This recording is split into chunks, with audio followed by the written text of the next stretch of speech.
Son suthi na konin ei hat to tai kapakai jisun kalpari hanga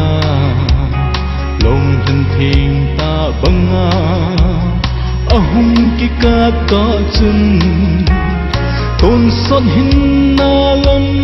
pi ei ko mu pi tai ka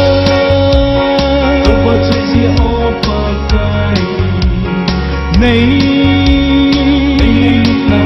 sa ni thang vật ya lom pa kai nang ma bo chu nei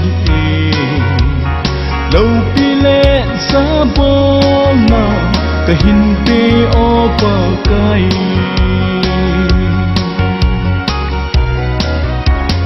son sithi na kon na nei thak to lâu hi le kon sot god mun chu o ka chan dia kon a hi in la thing cross tum a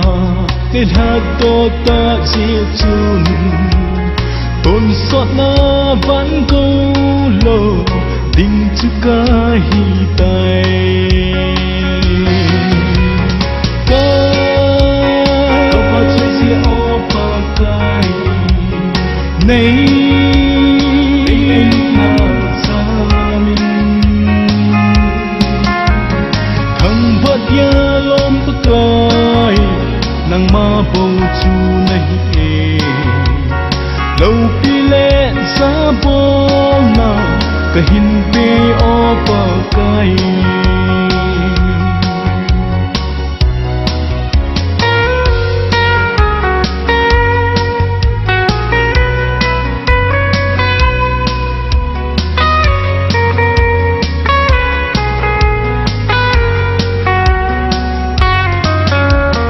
ka ki pa e pa kai ka ki pa ta nghe se cây dia thil pha sim so lâu nay bon pi sa lên cây man ne tu na ding ka nei so pui pa kai ka china chun na min sei choi le ta nghe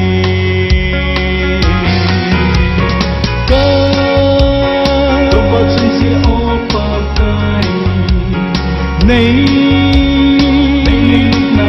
sa min thang vật ya lom pa kai nang ma bo chu nei